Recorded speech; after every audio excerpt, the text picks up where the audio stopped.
هێرشەکان لە ڕێگەی درۆنی بۆمڕەشکراوەوە بۆ سەر نەوتەجێجەکانی هەرێمی کوردستان بەردەوامن کە زۆرترینیان بۆ سەر کێڵگە نەوتیەکانە.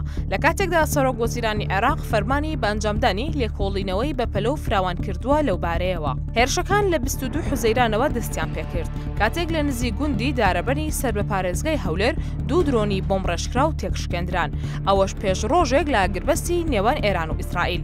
هێرشەکان لە سەرەتای تەمووزەوە زیاتر بوون و تا ئێستاش بەردەوامن.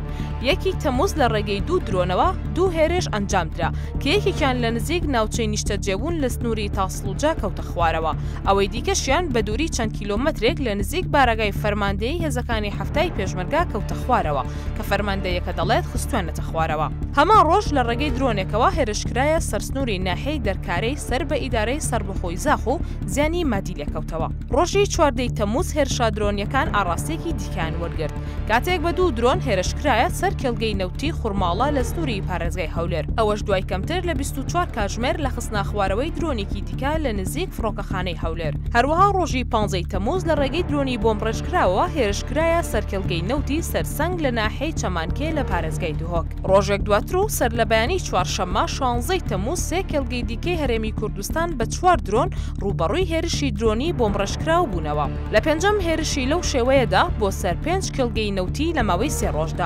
هێرشی یەکەم لە کاتژمێر 6 بۆ 6 و 15 خولەک لە ڕێگەی دوو درۆنی بۆمڕێژکراوە کرایە سەر کێڵگەی نەوتی پێشخافور لە ئیدارەی زاخۆ.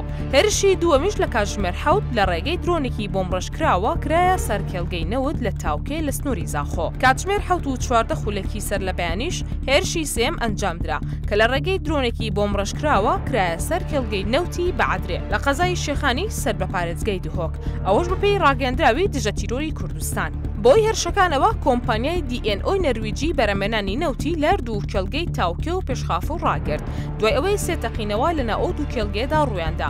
هەروەها کۆمپانیای گەڵفکستۆنی ئەمریکی بەرەمێنانی نەوتی لە کێڵگەی شێخان ڕاگرت. هێرشەکان دوای کەمتر لە 24 کاتژمێر هات لە فەرمانێکی سەرۆک وەزیرانی عێراق بۆ لێکۆڵینەوەی بە پەلە و فراوان لە هێرشە درۆنیەکان، ئەوەش دوای ئەوەی سەرۆکایەتی هەرێم و قوسڵخانەی ئەمریکا لە هەولێر داوایان لە بەغداد کرد لێکۆڵینەوە لەو بارەیەوە بکات. وەزیری سامانە سروشتیەکانی هەرێمی کوردستان ڕایگەاند هەرچەندە هێرشەکان زیانی گیانیان نەبووە، بەڵام زیانێکی زۆری بە ژێرخانی کێڵگەکان گەاند و مەبەست لە هێرشەکان لێدانی ژێرخانی ئابووری هەرێمی کوردستان و دروستکردنی مەترسیە لەسەر سەلامەتی کارمەندانی مەدەنی کەرتی وزە. هەروەها داوا لە هەموو لایەنە پەیوەندیدارەکان لە حکوومەتی فیدراڵی و کۆمەڵگەی نێودوڵەتی دەکات کە بە زووترین کات بێنە سەرخات بۆ پاراستنی گیانی کارمەندانی مەدەنی و ئەمنیەتی وزە و ڕێگریکردن لە هێرشی دیکە بۆ سەرکەرتی وزەی کوردستان.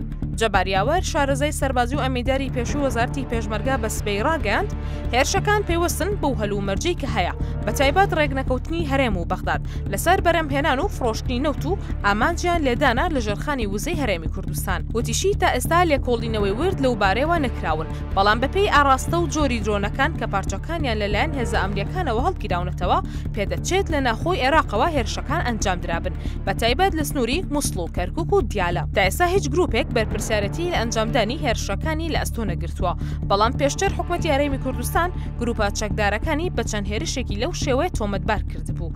عێراقیش ئەوەی ڕەت کردبووەوە.